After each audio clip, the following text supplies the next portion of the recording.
Good day, everyone. I'm Renee Wallace, and I'll be the moderator for today's webinar. We want to welcome you to Land Grant Institutions and Food Systems, Acknowledging Historical Disparities and Exploring Present-Day Equity Initiatives. This webinar is being hosted by the Racial Equity and Food Systems Work Group. To tell you a little bit about our program for today, the webinar format is we have 3 speakers who will each have 10 minutes to share with us, and we'll follow that by our question and answer period. And as you heard, you can enter questions in the question and answer box along the way, and we will be answering questions throughout the process of the webinar. Also, the webinar is being recorded. So all of the attendees on the webinar will receive that recording post-webinar. At this point, I'd like to introduce Rich Pirog, and he'll get us started with a poll. Thank you, Renee. Again, Rich Pirog, Center for Regional Food Systems at Michigan State University, and part of the Racial Equity in the Food Systems Work Group Committee. What you're looking at now is the actual membership of the committee. A slide. This is a committee made up of people across the country. Almost all of these individuals, with 1 or 2 exceptions, are currently associated with a university of some type. Most are land-grant universities. The purpose statement of the Racial Equity in the Food Systems Work Group, and this is, I think, our 4th webinar that we've done nationally over the last 1.5 to 2 years. We're a community of extension professionals as well as other community stakeholders who connect, learn, and collaborate to facilitate change within our institutions and society to build racial equity within the food system. That said, although there are a number of folks from both land-grant and non-land grant universities on this webinar, there are also many, many other types of individuals, from nonprofit organizations to hospitals to healthcare centers to state and local and federal government on this webinar as well. All interested in the issue of institutional racism as it applies in their own context. As Renee said, we wanted to give you that context about who's sponsoring this particular webinar. And the funding, part of the funding for this does come from the W.K. Kellogg Foundation. We want to take a moment here and introduce 2 poll questions.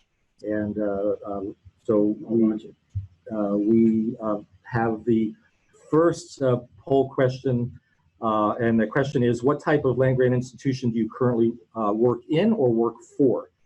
This is, again, even if you're not with a university, there is an option for you to respond in this, and we want to be able to capture this who we have here on this line. So we'll take a few more seconds. We've been about 30 seconds into progress on the polling. We clearly can see we have a lot of folks from 1862 institutions on the call. We'll wait just a little bit longer. I think we'll go ahead and end the polling, and want to just share the results here with you. Are we sharing results with that over 60% are from 1862 institutions, and we'll put a bit more context into the types of land grants in the next poll question. About 5% from 1890 or historically Black colleges and universities. It does not look like we do have anybody currently on. We did have registered some folks from tribal colleges, but currently not taking the poll, so we did not have any respond there. About 6% from other universities or colleges, and about 28% outside of academic institutions. So a significant percent of you that are currently participating are in those various institutions, hospitals, nonprofits, and others. So we're going to move to our second question. Polling is now closed. We're going to move to our second question. How would you rate your knowledge of the history of land-grant institutions and the differences between them very knowledgeable, somewhat knowledgeable, slightly knowledgeable, not knowledgeable, or any knowledge is limited to the institution where I work. So please, think about this. This one is at the heart of why we're offering this webinar, is to again shed more light on what's happened with these institutions over time, and the disparities, and where we need to go in the future. So we're going to go ahead and end polling and share the results that only 8% of you would rate your knowledge as very knowledgeable on the history. 30% said somewhat knowledgeable, 31% slightly knowledgeable, almost a quarter or 23% said not knowledgeable, and less than 10% believe that your knowledge is limited to the institution where you currently work. So, okay, we will stop sharing these results. Okay, thank you. I'm going to turn things over to Renee again for introducing our first speaker. All righty, thank you for joining in with the poll. I'd like to introduce our first speaker for today, Dr. Barry Dunn, who is the president of South Dakota State University. And President Dunn has had the opportunity to lead the university since 2016. Okay. Prior to that, he served as South Dakota State University's Extension Director and Dean of the College of Agriculture and Biological Sciences. So if you would join me in welcoming President Dunn. Well, thank you everyone, and it's great to be with you. I'm honored to be part of this program today, and look forward to sharing some of my knowledge and experience, and also, of course, answering questions as best I can during the Q&A part. If we go to the next slide, I just thought I'd give you a quick outline of what I'd like to discuss today. The first will be the basic land grant commitment that was made in 1862.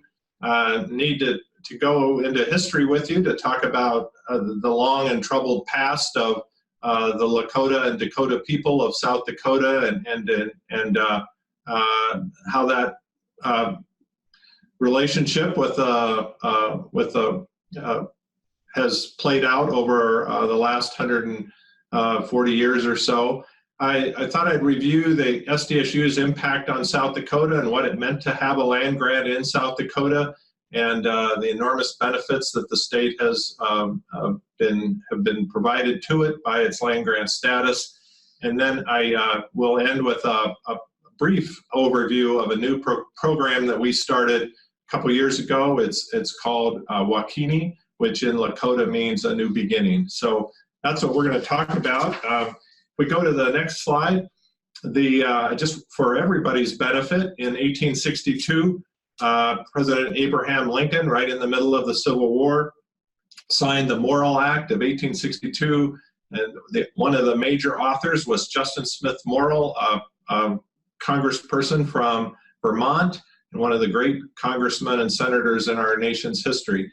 And during his floor speech to push this bill through, a bill that had been vetoed by in a previous administration, the bill proposed to establish at least one college in every state upon a sure and perpetual foundation, and pledged, if you read the bolded print there, it pledged accessibility to all. And so the key takeaways are that there was a land grant commitment, because that the act and the creation of these universities and the land grant status that carried with them was based upon a grant of land, and the other thing is that it was accessible to all. So this in human history is one of the most important legislative pieces in all of time. It created public higher education in the United States, and really broke the mold of the higher education for just the elite that followed the European model that in 1862 was certainly the predominant description of higher education. The next slide has reviews for you, kind of a long and troubled past. It was all set up by really the irony of 1862, right in the middle of the Civil War. Not only the Morrill Act of 1862, but the Homestead Act was passed. The Department of Agriculture was created. The legislation that ended up being referred to as creating the Transcontinental Railroad was passed. So Lincoln wanted to tie the East and West Coast together as he was fighting to keep the North and South together.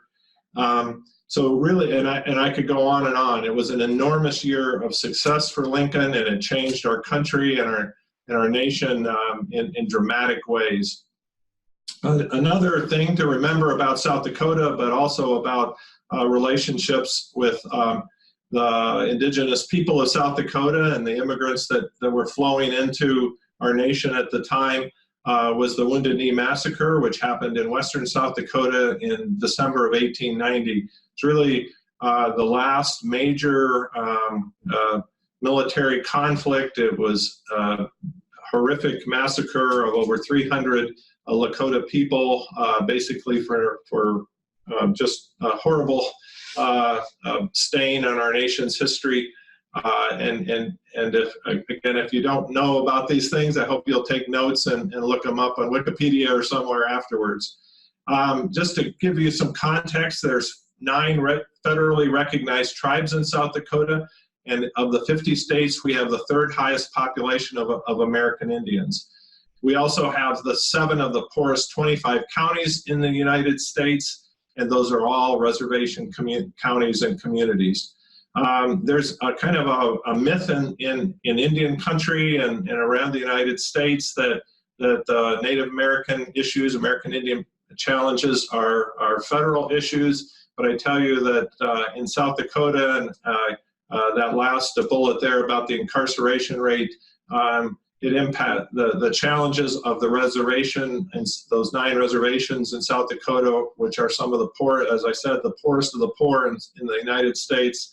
It impacts our entire state, and it's been a challenge of mine to get that across to state leaders that 55% of the South Dakota of the population in South Dakota Women's Penitentiary are Lakota or Dakota people, and 35% in the men's penitentiary. I estimate that it's between $25 and $30 million a year just in room and board to house those people. So it's not just a federal problem. It's an enormous challenge to South Dakota and all of our communities.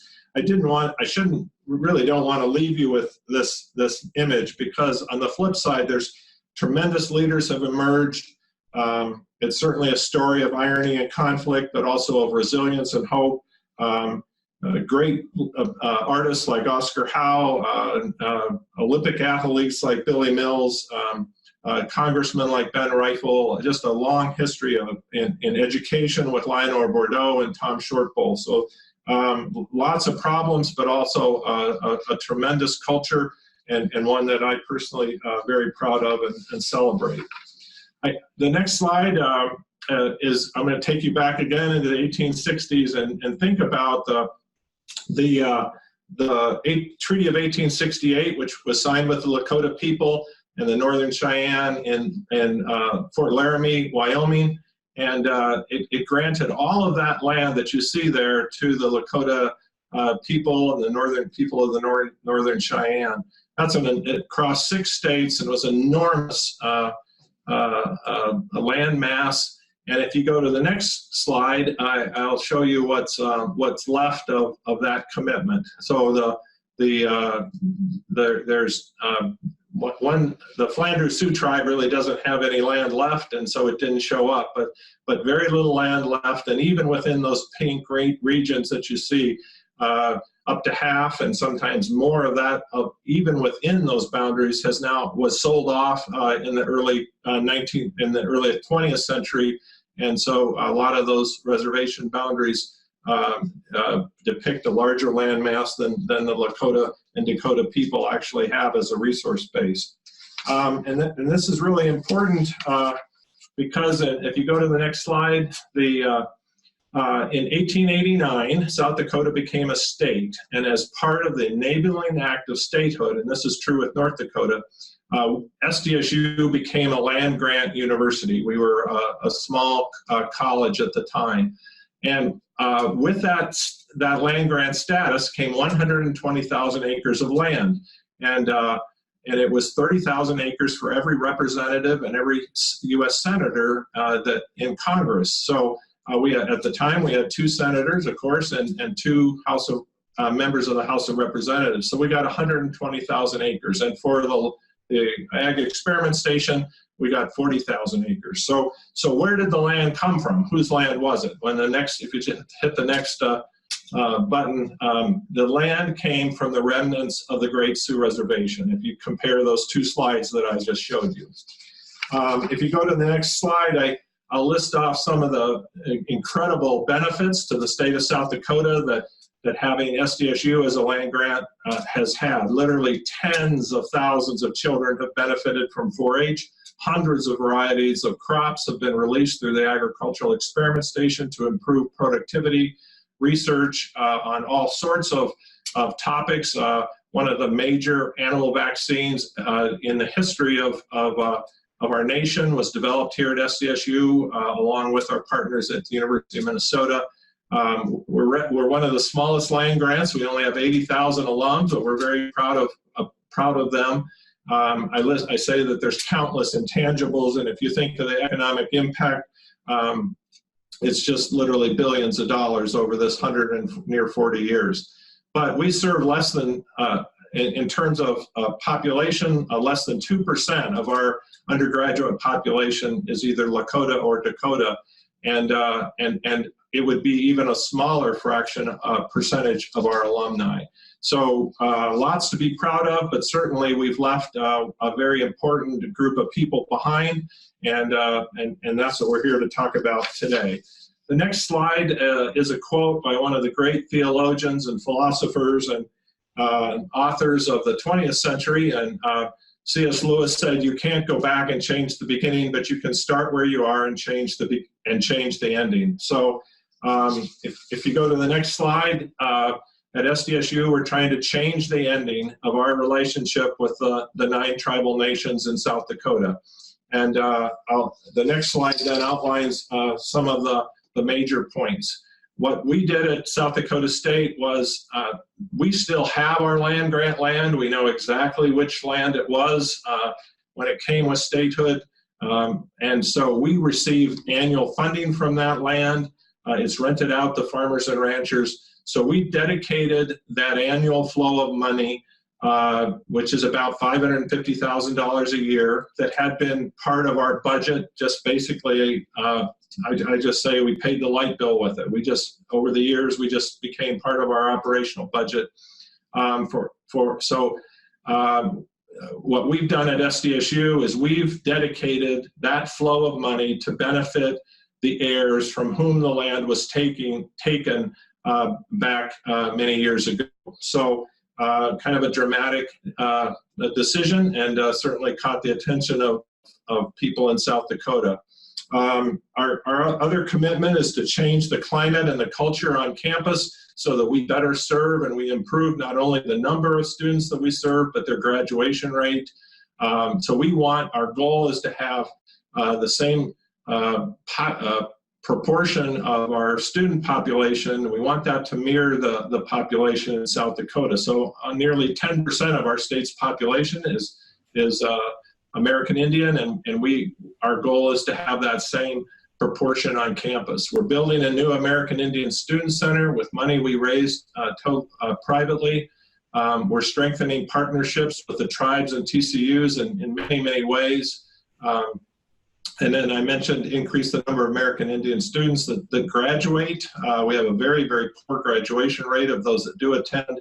We're doing a lot of work in research and extension that I can get into on questions and answers, but I thought I'd give you that overview. But if one thing to take away from this slide is this, we're not going to use the excuse that this is funded on grant money and so we can't succeed. We've got a sustained flow of dedicated money and we are dedicated to changing the ending of how we serve and relate to the American Indians in South Dakota, the 9 tribal nations in South Dakota. My last slide is a comment I made that we face many grand challenges associated with the 21st century. And I, as a Dean of Agriculture, I talked extensively about those. I know what they are related to food and water and energy and population. But I've said over and over again, but sadly, perhaps the grandest of them all remains caring, sincerely caring for the disadvantaged who live amongst us. And certainly the Lakota and Dakota people who live amongst the South Dakotans are disadvantaged by a raw and at times ugly history, and we're trying to change the ending as we were challenged to by C.S. Lewis, and serve these people as they deserve to be served. And so we're raising scholarship money, we're creating a support network on campus. We're doing we just received a grant from the Margaret A. Cargill Philanthropies to create a program for professional development on campus, and so we're pledged to change the path that we're on, and I look forward to answering questions. Thank you, President Dunn. That was very enlightening, and we want to remind everyone that the Q&A box is open. You can ask questions. At this point, I want to introduce Dr. Robert Zimbabwe, who is a research professor of agriculture and social science at Tuskegee University. Dr. Zimbabwe has worked at Tuskegee for over 30 years, and one of his research area focuses on small-scale and minority farming systems with an emphasis on land ownership, heirs property, family networks, resettlement, and policy as it relates to the Global South. Welcome, Dr. Zimbabwe. Thank you very much. Before we start, actually, my presentation is going to be a little bit different from the previous one in that I'm going to take a more general view of a particular part of the land grant system. But before I do that, I will have to make a disclaimer in that I am not representing our university, since I'm not its president, and nor am I representing the 1890s or all the issues that are incumbent upon the 1890s. But I have some ideas and some perspective, and hopefully we can generate some discussion and some questions that will lead others to look more deeply into this issue. As I've talked with other organizations, even at 1862s or other land grants, and they don't have an idea about what the land grant system is about. And I'm not going to go through these in any kind of detail since they've been talked about. But the idea of the first Morrill Act of 1862 that looked at the endowment and support and maintenance of at least one college, and that looked at the agricultural and mechanical arts. And this was opposed to kind of the Harvard model of elite education. This was to bring education to the people, higher education, to improve the lives of the rural populace, which was the majority at that time. Next slide.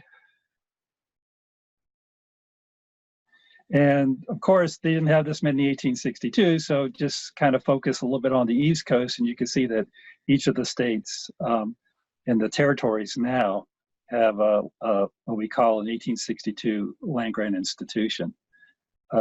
Next slide.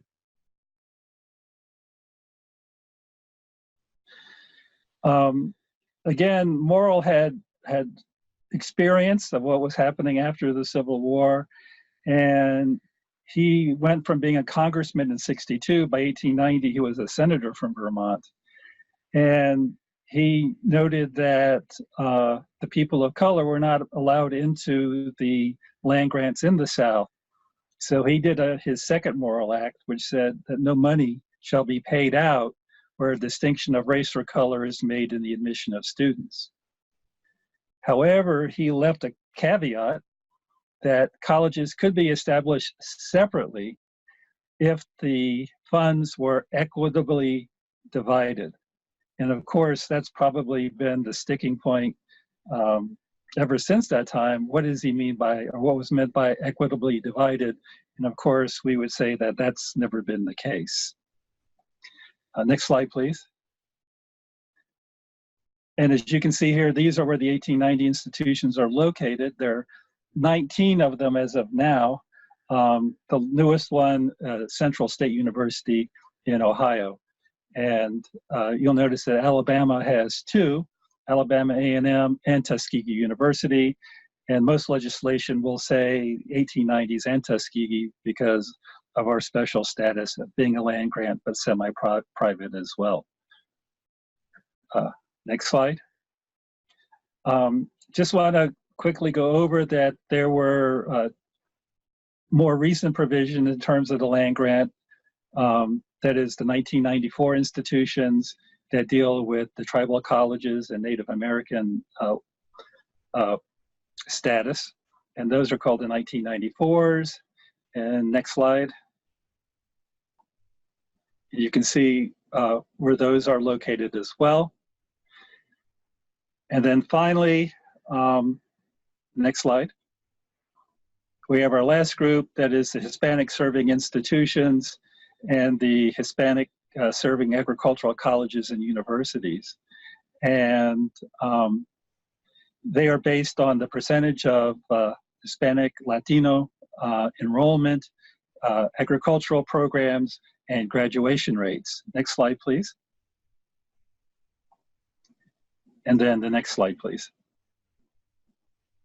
And here you can see where those are located. The ones that are receiving funding or the NEFA funding are in the dark green, those that are eligible in the light green.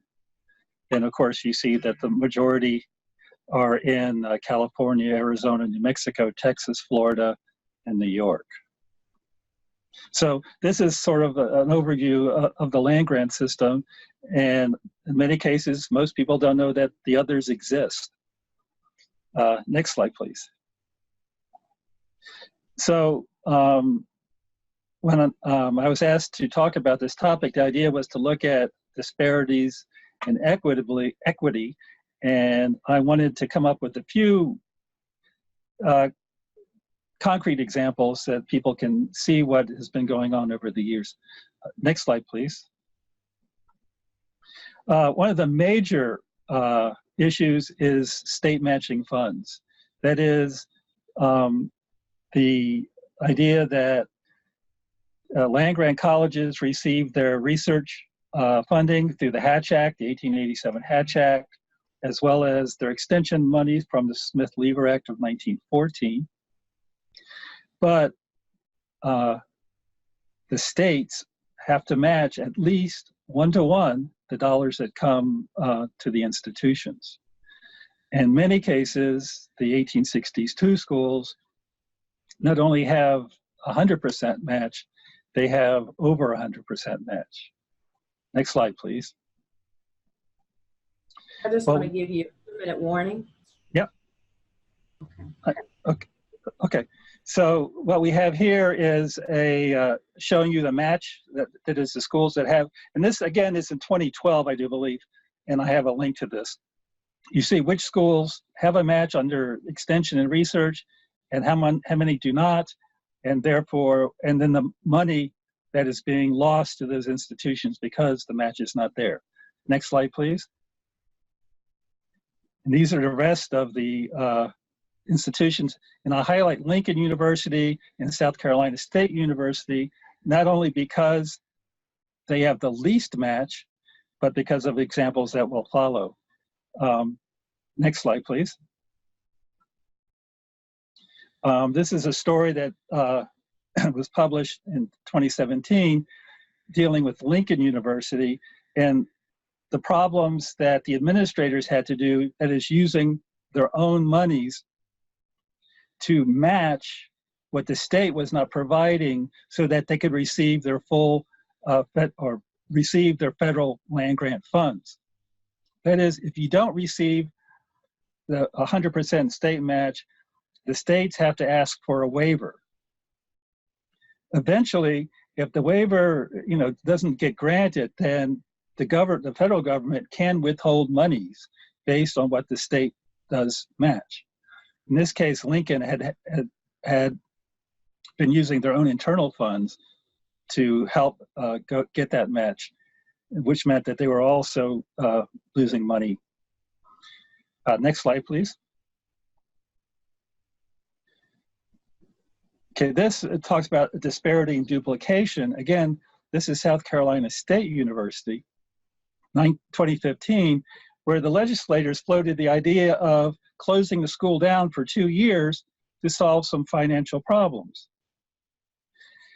There was also a lawsuit on behalf of the students and alumni arguing that the state had allowed duplication of programs, which meant that they were losing students to other schools, even though they had a competitive edge in those particular areas.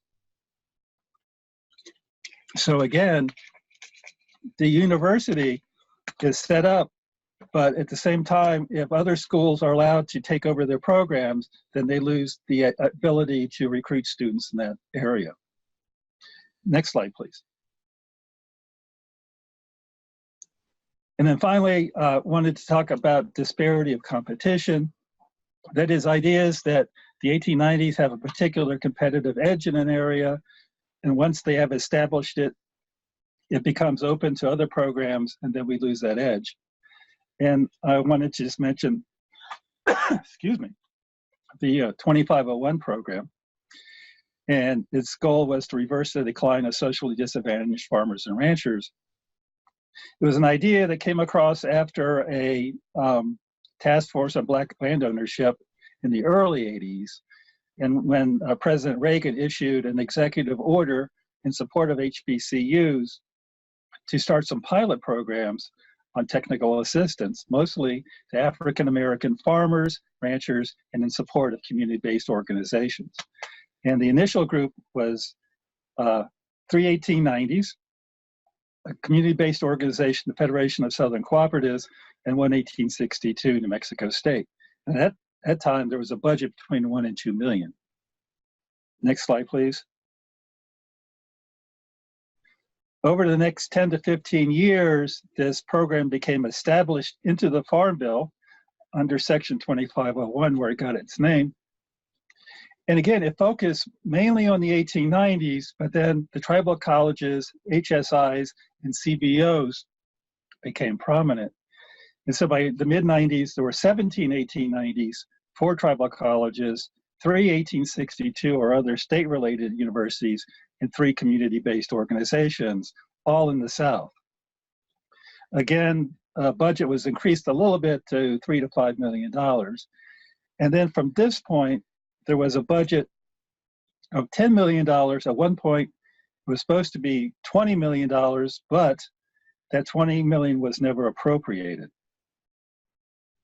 Next slide, please. Finally, this is for fiscal year 2018. And you can see here that the number of 1890s has declined. 1862s have increased. The HSIs and 94s have increased slightly, but there's been a large increase in the community-based organizations. Again, mainly in the central and west parts of the country. And I bring this up, and I just want to be clear that we're not saying that any of these organizations don't deserve to have support to assist the people that they are looking at, whether it's African-American farmers, the Hmong in the central states, Latinos, etc. But that when they're sort of creating this overload of need, whereby budgets are not increasing, we have over 50 grants now. The budget has stayed the same at $9 million, or a little over $9 million, but the pool has just increased tremendously to where we have gone from multi-year projects that averaged around $400,000 to single-year projects that average $200,000. And this did change at the last Farm Bill slightly. But again, we don't have this kind of increase to help those who are helping the people that need it the most. Thank you. Dr. Zimbabwe, at this point, would we, oh, we're right here at the break. Thank you. Thank you for that. And I'm sure that's going to generate a lot of questions. Just want to remind folks that the Q&A box is open, and we'll answer some of the questions along the way, but we'll also open the floor after our next speaker. Thank you very much for that. Our next speaker is Dr. Jody Williams, the National Program Leader for Food Safety at the USDA National Institute for Food and Agriculture. In this role, Dr. Williams is involved in developing requests for applications and leading the panels to select research, extension, and education projects in the food science and nutrition priorities. So welcome, Dr. Williams. Thank you very much for that introduction. I just want to point out that the views are my own and may not necessarily represent those of USDA and the National Institute of Food and Agriculture. So I do appreciate the background that Robert just provided us on the history of the land grants. And I'm going to kind of talk a little bit about how federal funds are used to address some of those disparities that we see in food systems. And NIFA does most of this through our programming portfolio. Robert talked a little bit about the land grants. I'm going to go into some additional discussion on our competitive and non-competitive portfolio, specifically more focusing on our minority serving institutions, but then also going into our broad spectrum of programs. And this will range from facilities all the way to research education in our extension programs. Next slide. And there's about 6 things that are going to pop up. You can send them all through. So most of our minority serving institution programs are housed in NIFA's Division of Community and Education. This particular division, DOSE, is housed within our Institute of Youth, Family, and Communities. And for the most part, this group looks to increase the diversity of students in STEM to include agriculture from kindergarten all the way through the postdoctoral education. This program focuses in on Hispanic serving institutions, our insular area institutions, our 1994 tribal colleges, our Alaska Native Hawaiian institutions, and then our 1890 institutions. Next slide, please. So across NIFA, our programs focus in on research, education, and extension programs. We fund them competitively and non-competitively.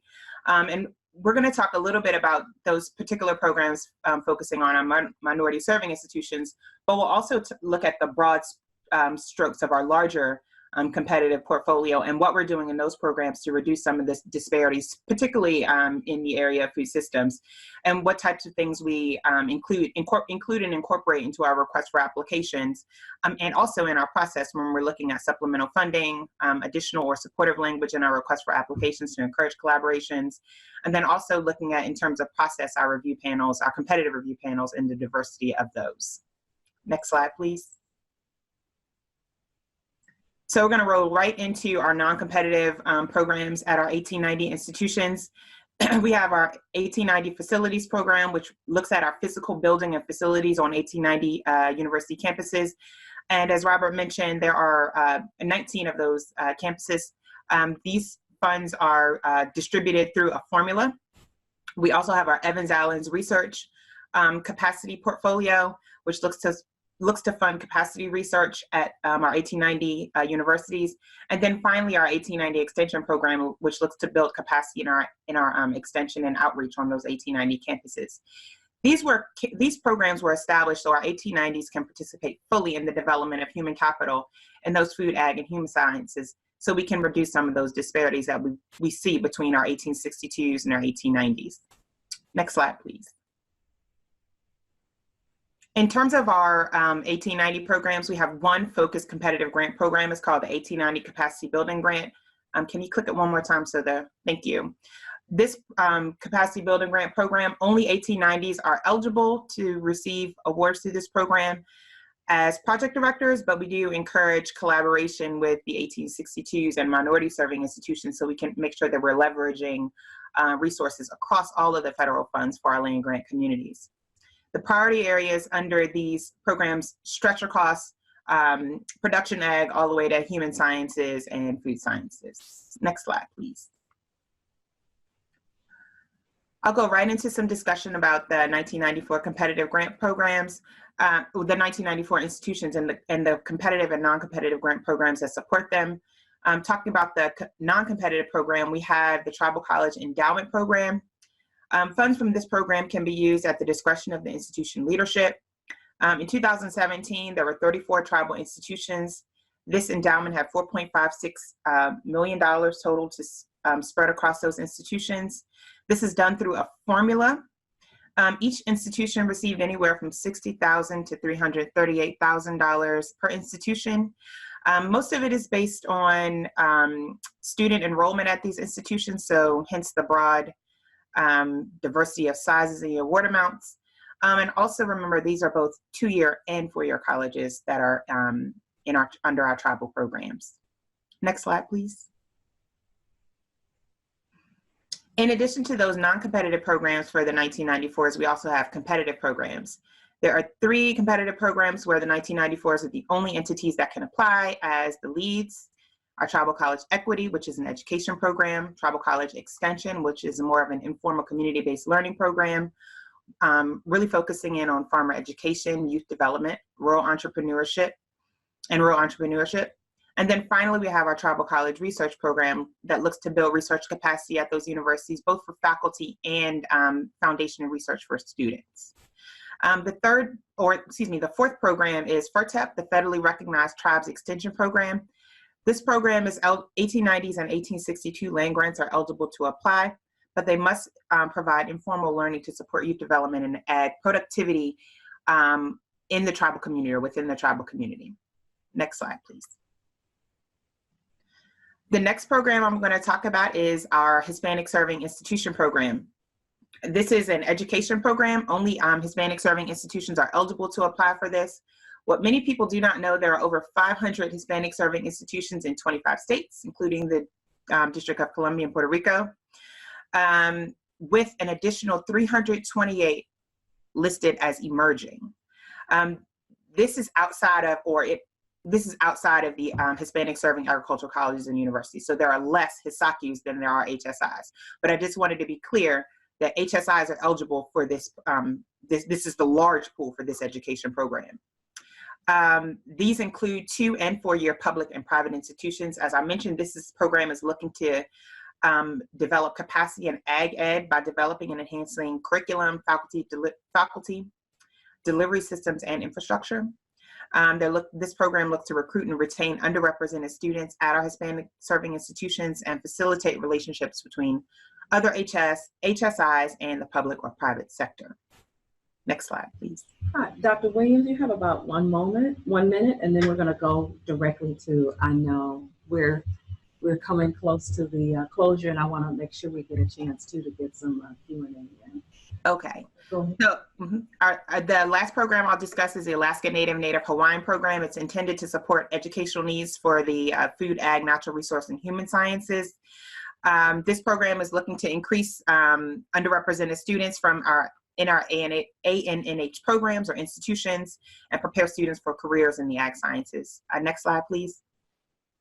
So one of the things that I was asked to share or talk a little bit about is some of the statistics for our programs. And I'll just share with you that about 75% of our funds from our AFRI program, which is our huge flagship, $325 million, goes to our 1862 land grant universities. Only 1% goes to our 1890s. And these are applications that are awarded. In terms of applications submitted, 1862s look very, very similar at 75%. 1890s were at just under 4%. So we need to work to figure out ways to get more applications from our 1890s. Next slide. Thank you. In terms of peer review panel characteristics, one of the things that we're doing as an agency is to try to increase the diversity of these panels. Gender and ethnicity is at about 60% for Caucasian males and females, 40% for minority males and females. But if we were to break those down a little bit closer, we would really see that the number of African Americans, Latinos, and Natives on those on that minority side is considerably less than 40%. So we need to take a look at peeling that apart or peeling that back a little bit. Also, when we're looking at who's on our panels, the institution types, 75% are from the 1862s, 10% are from our 1890s, so we're not doing too bad there, but we certainly need to increase those numbers. And about 4% from Hispanic serving institutions, and certainly need a lot more representation from our 1994 land grants. Next slide, please. Next slide. So what are we doing to address those disparities? One more click, please. Across our other competitive programs, as I said, we talked a little bit about our broader portfolio. Some of the things that we're doing is to incorporate key language into our request for applications for our programs that do not specifically target our minority serving institutions. Language such as working with underserved communities, working with diverse communities, collaborations with minority serving institutions encouraged. We're providing additional supplemental funding to enhance and encourage collaborations with minority serving institutions. We also have planning grants and pilot grants, which help us to provide capacity at those smaller institutions so that they can develop stronger programs in the future. The other thing I want to point out is under the Agriculture, Food, and Research Initiative, there that I mentioned with $325 million in 2016. In 2016, we also allocated $44 million for our phase programs under that, which mostly focuses in on our minority serving, well, small and mid-sized institutions.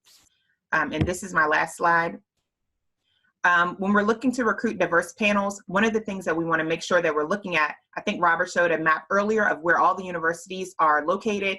When we're looking at diversity in institution size and type, we need to make sure as an agency, we're looking across the country to make sure that we are geographically representing those minority serving institutions. There's really no good excuse not to. We have our 1890s in the Southeast, we have our Hispanic serving institutions in the West, we have our 1994s in the North Central and Southwest, and we have our HSIs in the Northeast as well. And that will wrap me up. All right, thank you very much. And actually what we'll do, we have 3 questions. I'm gonna ask 1 question of each speaker. And I'll start with you, Dr. Williams. One of the things that you shared was that the need for more applications from the 1890s. Can you just expand on that a little bit, just to help us understand what the challenges are with getting the applications for the grant opportunities? So, well, that's a very complicated and complex question. You get a different answer from everybody that you ask. Some of it is that the likelihood of success is low. So across our Agriculture, Food, and Research Initiative, the percent success rate is about 10% for the programs. So the question is, in my time that I have, which is limited, specifically at our 1890s, who often have research, education, and extension responsibilities at their university with a huge teaching load, more so than the 1862s. Where am I going to spend my time? Am I going to spend my time writing a proposal for a program where the likelihood is 10%, or am I going to spend my time writing for a proposal where writing a proposal for a program with the likelihood of success is at about 25%, which is the 1890 Capacity Building Grants program. So that's one of the pieces. Another one of the pieces is lack of understanding of the programs across the entire portfolio.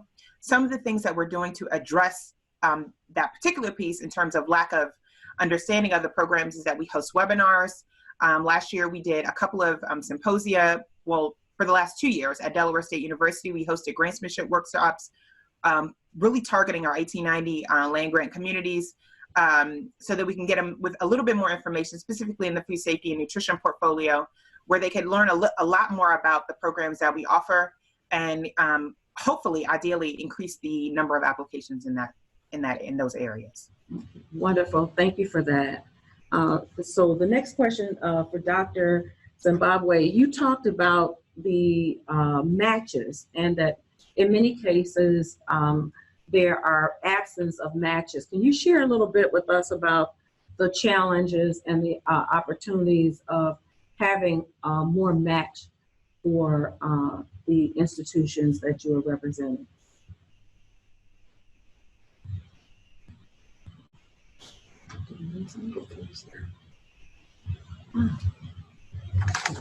Yeah, talk about a complex question.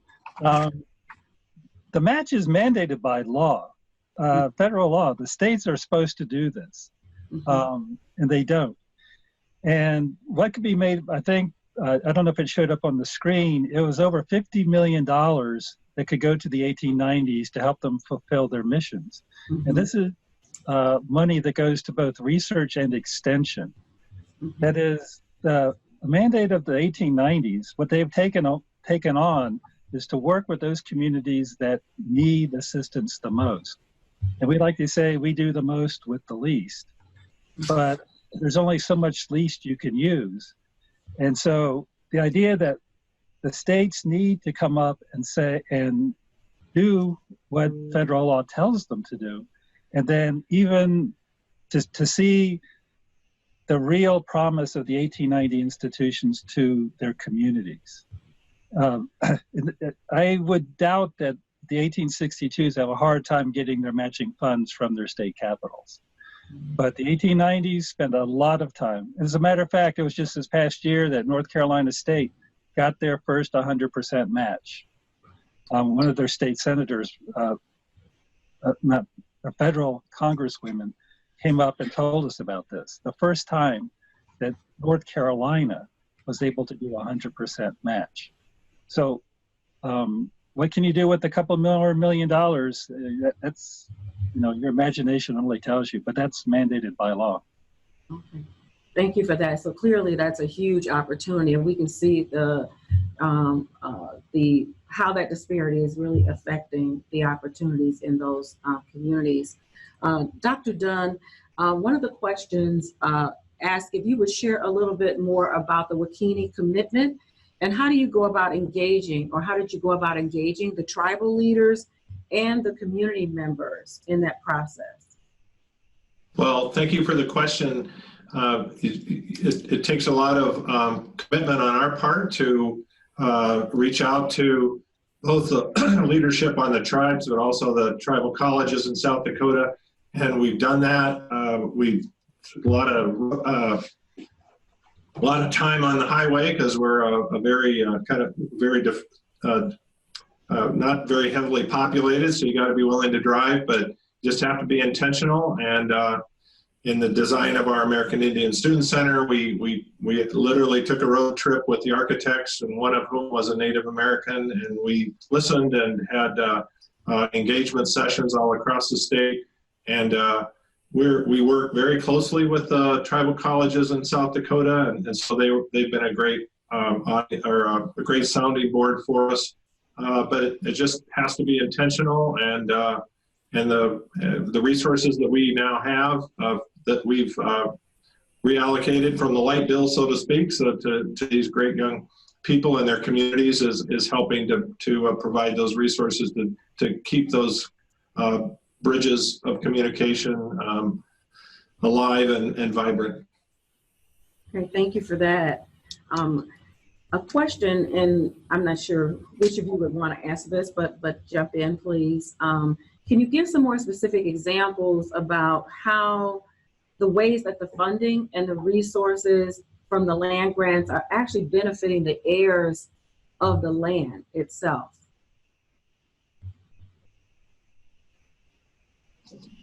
Well, this is Barry Dunn. So not very many people have really dug in and understood their land grant heritage. Not very many land grants have.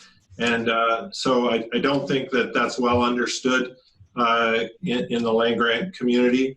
For us, you know, we did that detective work and understand our heritage, and so we've dedicated that flow of money, that annual flow of money, to build our staffing for recruiting Native American students, engaging them on campus, improving their academic success, just the whole cadre of things you need to do to serve these young people.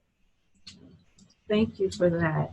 We are close to the official time where the webinar would end. At this moment, what I'm going to do is ask Rich to share with us some information about the resources, and then I'm going to come back and officially close it, but open for an additional time for additional questions and answers.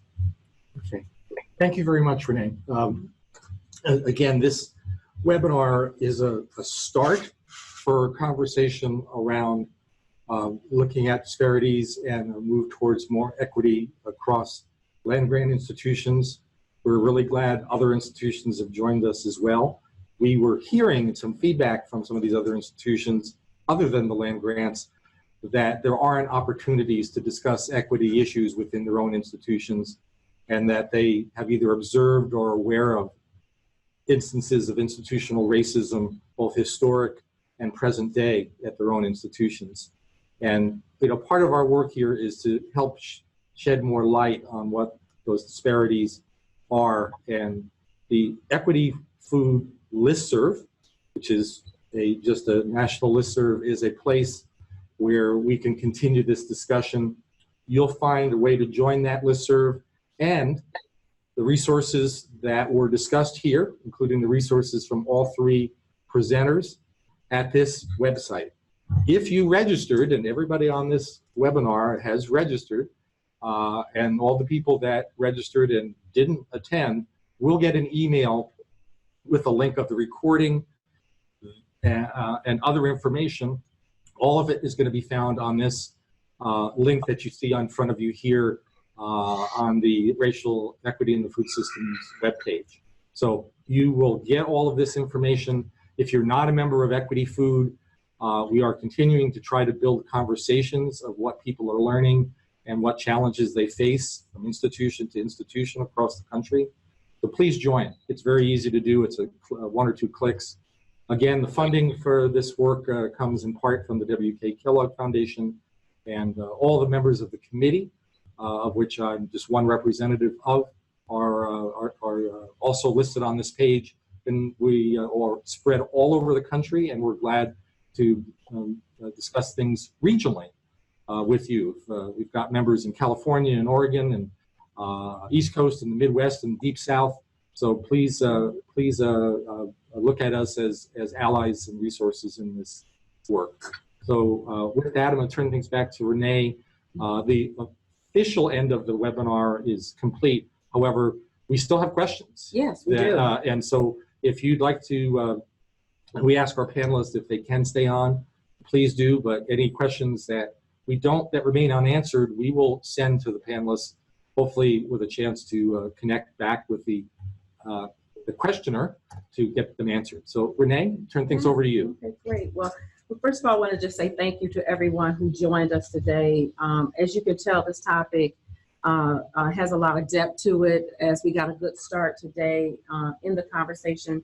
Definitely stay connected to us. And as Richard said, we have a path through our website and the listserv to continue with responding to questions.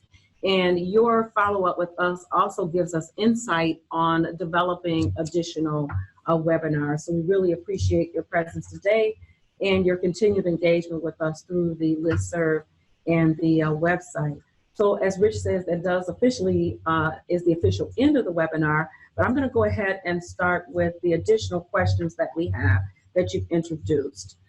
So that first question is, have you had experience working with outreach and assistance to socially disadvantaged and veteran farmers and rancher programs, those that are authorized by the Farm Bill?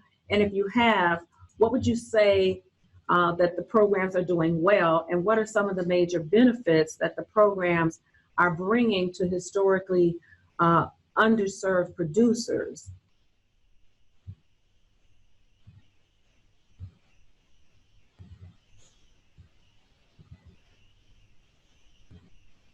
And either one of any of the speakers could respond to that. If not, if there's maybe somebody in the or someone within participant. Yes, or one of our steering committee members, if you would like to respond to that.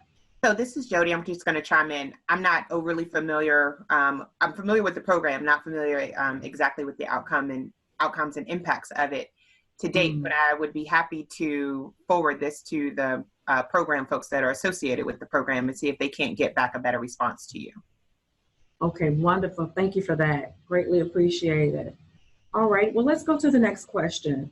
So what outreach does South Dakota do regarding new farmer opportunities for Native Americans? But as part of our extension programming, we've done historically done quite a bit of programming on some of the larger reservations in South Dakota. I'd say it's inadequate, but at the same time, we've I could list many programs over the years where we've attempted to do that. Part of the problem on the reservations is that the land is held communally, and so there's some land ownership issues that if you think about the mental model or paradigm of a family farm in America, it doesn't transplant well to the reservations because, again, the land is held mostly communally. They can get assignments to the land, and if they do, they can create a farm or ranch. But it doesn't transplant well, and I think part of our problem with extension is we have basically this homestead, model of extension. Plus, we have this old model of the small family farm, and it doesn't transplant well to Indian country. So that's been a long-standing problem, and I don't know that we've adapted well to that challenge. All righty, thank you for that. Dr. Zimbabwe, one of the questions is, at Alabama A&M, on the chart that you showed, it said there was 100% match but no funding. Could you share a little bit why not? No, I think that meant that there was no funding needed. They had 100% match there. That column says that's how much is owed the institution. Since they have a 100% match, they don't need to have any more by law. Okay. All right, great. Yeah. Thank you. That column is the deficit. Okay, thank you for that clarification. Another question, for you. Oh, I'm sorry, I double-clicked and lost it. So what thoughts do you have on the potential for 1890s and 1862s to partner to do more to reach, socially disadvantaged populations? Oh boy, that's a good question too. The key word that you mentioned there is partnership. In the cases where the 1862, 1890 programs are true partnerships, the success rate is huge, and the feeling of working together is excellent. For example, I'm a PI and I have a co-PI at Auburn University. We have a project, a NEFA AFRI project on their property, and we are basically 50-50, and the project has been immensely successful. Unfortunately, in many cases, the 1890s find themselves maybe as, to put it anatomically, like an appendix on many larger proposals, where we get just a few cents for the dollar and so-called partnering. But in the cases where there is a true partnership, those are really good projects and very successful. Okay, great, thank you. Dr. Williams, the question for you is, how can minority-led non-for-profits and for-profits be more competitive, for the grant funds, understanding that they collaborate with universities and with other large institutions? So one of the things that we always encourage anybody who wants to be more successful in a particular program, there's a couple recommendations that we always give. Number one is make sure you're reading the request for applications very carefully when you're looking to submit to the program. The second piece is making sure if there's any confusion in those particular programs, that you contact the program contact, the national program leader. There's nothing wrong with a cold call or a cold email to those individuals. We get them all the time. And then the third piece that I always and highly, highly recommend is that you serve as a review panelist on the panel. Now, the drawback of that is that that particular year that you're serving as panelists, you're not eligible to submit a application to that because it's a conflict, clearly. But it's an invaluable amount of experience that you receive during those opportunities. And it's one that we're always looking for. One of the things that we're always looking for, again, is diversity, and institution type is part of that diversity. And so folks from non-governmental organizations and community-based organizations are always being recruited for panels. All right, thank you for that. Here's a question about equity. So how is equity truly being addressed when these funding disparities exist within 1890s? The question is, from a student's perspective, how is doing more with the least is not equity? So from a student's perspective, doing the most with the least is really not equity. So how do we address this funding disparities? I know these are really powerful questions. We can talk for the next 25 minutes. Yeah. Yeah. Can you give me a pseudonym and a fake mask? I want to have a job tomorrow. I should have said from the beginning that this is a safe space.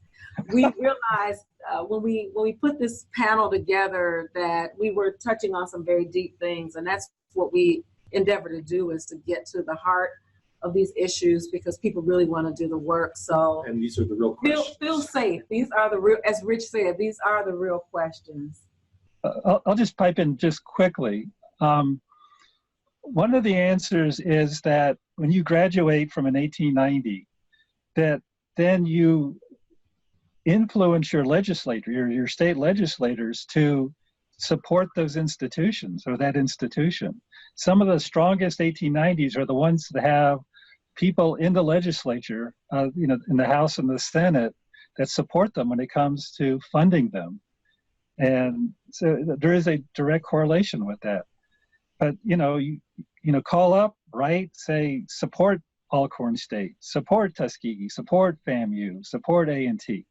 And, it's like everything else, except for it's harder for us. When you look at Alabama, and, nothing wrong with Alabama, but the majority of the legislators are from, University of Alabama, Auburn University, and so on. Then you get A&M, Tuskegee. So, it's a political process, but part of it is, following the law. Okay, thank you for that. Dr. Williams, a question for you is, you mentioned the need to diversify the review panels. So could you talk a little bit about the kind of criteria that's necessary for being able to serve on a review panel? So it depends on the panel. We have programs specifically looking at AFRIG, and I guess I'll just preface this with the idea is that the individuals that are submitting the proposals they're told that their proposals will be reviewed by a group of their peers. So if the individuals submitting the proposals are going to mostly be PhDs, then we're going to be looking for PhDs in research, education, or extension, depending on those programs, depending on which program that they have to meet that criteria. There are other programs that focus on outreach, extension, community development, small businesses. Those requirements aren't quite as stringent in terms of terminal degrees.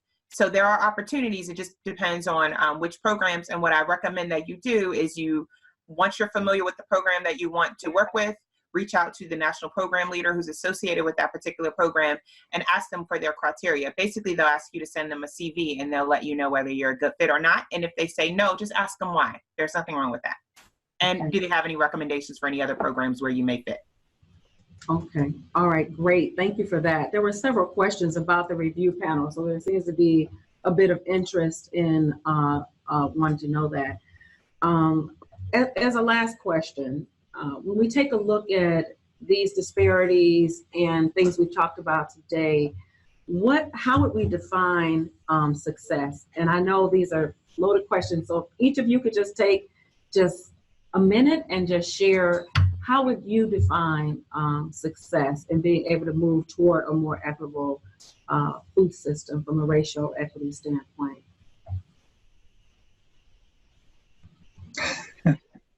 I know, these are. He laughs at everyone. Go ahead, Dr. Zimbabwe. Oh, I get to go first. Well, besides going into the obvious, financial equity that we need to have at all the land grants, is this idea that we work in partnerships. There are no programs at Tuskegee where you have just one person. We are all in partnership. Most cases, we have university and community-based organization partnerships. And then we'll have Tuskegee community-based and then 62 partnerships. But when we have true partnerships, that's when I think that's where we measure success. Mm-hmm. Because that way we can bring to bear all the strengths of the universities to solve the problems of the people that we serve. But again, until we get that financial equity, then that's going to be very, very difficult. Okay, thank you. President Dunn? Well, as you can probably tell, I'm pretty big into history. I think the land grant system has to own up to its past and as Robert said, follow the law. And I think we have to understand our roots. And I personally felt that this is a moral imperative for our university to address this disparity and attack it head on. The work that we're doing is no different than we do for student athletes. It's no different than we do for honor students. And to not do it for, again, the disadvantaged in our community is, I believe, immoral, and we're trying to attack it head on. And I think it's our job. It's written in the piece that Robert put up, and it's written in the speech that I put up. Lincoln talked about it, and I don't know why we would choose any other path given our historical context in which we were created. Thank you. And Dr. Williams, you get the last word. Great. Okay, I'm gonna be like Robert with no job tomorrow. So I think that what we talk about in terms of the grant program portfolio when we're looking to how do we define success, increase applications across portfolios with the diversity of the programs that we represent and the institutions that we represent as land grant partners. So we always use the term at NIFA that we're all land grant partners, and they're 1890 land grant partners or not 1862 land grant partners. But when you look at our portfolio, it looks a lot like 1862 land grant partners, and we don't really see strong representation from our 1890s and our 1994s, not only in our application pool, but also in our panel reviews. And so when we walk in the room, one of the things we do as national program leaders is we visit other panels. And when we walk in the room and we see that it's a clear representation of, 90%, 98% of the panelists are from 1862s. You have no representation from 1994s, minimal representation from Hispanic serving institutions, and a couple of folks from the 1890s. Really getting a grasp on what that means in terms of the funding portfolio and understanding that if folks are not in the room to make the selection for the proposals, the likelihood of those projects being successful decreases because there's no one there that knows the individuals that are providing those proposals. And although that is bias, we know that we're not supposed to be biased in the panel review process, we do know that folks know the research that's going on at certain universities. Even our panelists know that work. And while we discourage discussion of those types of topics during the panel process, it's still going on in their heads. And so getting the folks in the room at these from the 1890s, 1994s, Hispanic serving institutions, Alaska Native Hawaiians for the panel review process, it's critical. Increasing their participation there, I think, really plays a role in increasing their participation in submitting proposals. They're more comfortable with the proposal review process, therefore they're more likely to submit proposals. And then finally, there's partnerships and collegiality that's established at those panels that could translate into successful partnerships and collaborations on submitted proposals in the future. All right, thank you. So once again, we want to thank our guest speakers and panelists today for such an informative opportunity to share with us as we're learning how to address racial equity in the food system. The questions that were not answered directly, either live or in the chat, those questions will be answered. Those will be accessible through our listserv, as well as on the webpage. And on our webpage. So with that, we want to thank you once again for joining us today, and would ask that if you are not already a member with us, that you would join us on the listserv and stay tuned for our next webinar. Have a great day. Thank you. Thank you. Thank you.